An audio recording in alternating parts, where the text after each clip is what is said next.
Welcome back, guys. So this is question 3.5 and today I will solve part D of it. And previously we have seen that how to simplify the circuit composed of the combination of different resistors which are connected in series and in parallel. Today we can see that here we have this circuit, and we know that in order to find the equivalent resistance seen by the source of the circuit, we have to start from the very end of the circuit. Okay, so here let us start it, and here we can see that if we consider a current which is flowing through both of these resistors, which are 80 ohm and 70 ohm, it can be seen that the same current has been flowing through them. If the same current has been flowing through them, according to the condition, these two resistors are in series. So therefore the resistances of both of these resistors will be added together, and here what we will get, if I can solve it like this. So this is a source, this is a 300 ohm resistor. The two resistors which are here 50 and 90, I will come back to it here as well again.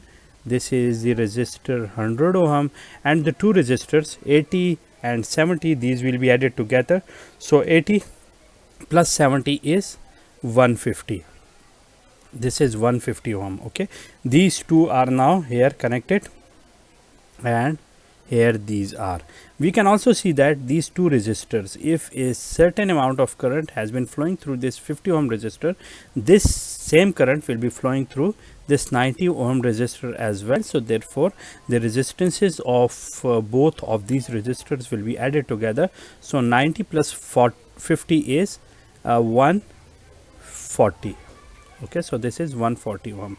You can see that this is the initial simplified version. Here both ends of this 150 ohm resistor are connected to the both ends of this 100 ohm resistor. So according to the condition, these two resistors are in parallel with each other, and in order to find the equivalent of both of them, what we will have to do, we have to 100 multiplied by 150 divided by 100 plus 150, because the R equivalent in parallel resistors is R1 multiplied by R2 divided by R1 plus R2. This is the formula.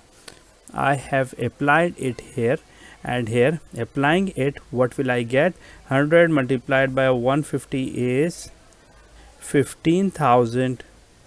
Okay, and divided by 250, this will be cancel out, and 1500 divided by 25 is how much? Let me calculate it. So 1500 divided by 25, this is 60.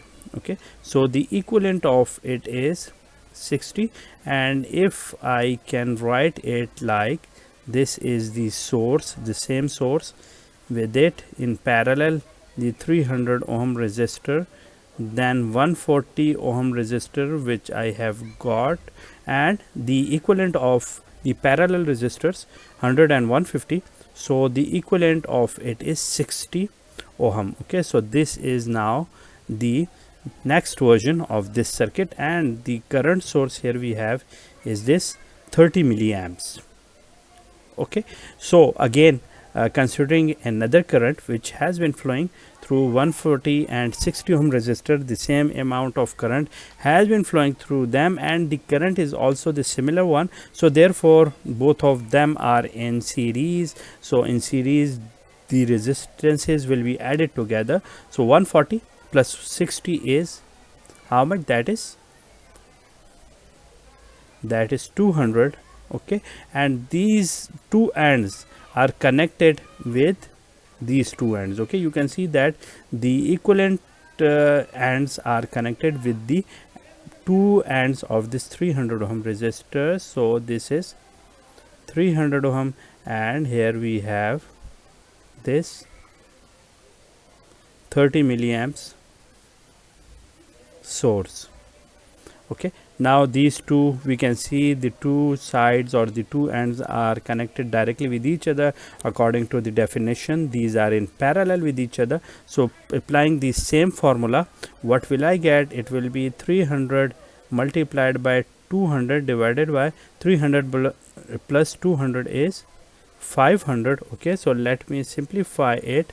So 300 multiplied by 200, that is 60,000 divided by 500. Okay, so that is 120.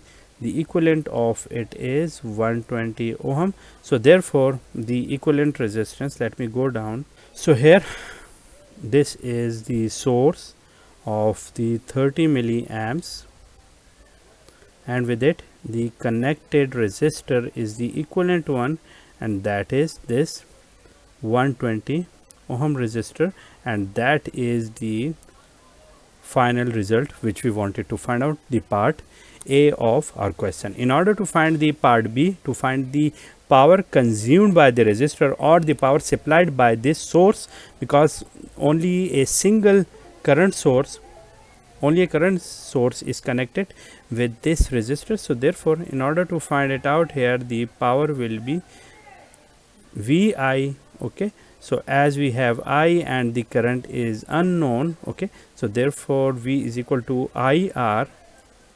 This is what we have, multiplied by I. This is what, this is the voltage across this resistor, so we will get here I square R. Let me put values here. So I is 30 into 10 to the power minus 3 whole square multiplied by 120. So finding it, you will get the power which is required. Okay, so that is what, that is the formula for finding the power, and that is the solution of part D of my question. If you guys have any query regarding the solution of part D, part A, part B, part C, you can ask me in the comment box. See you soon.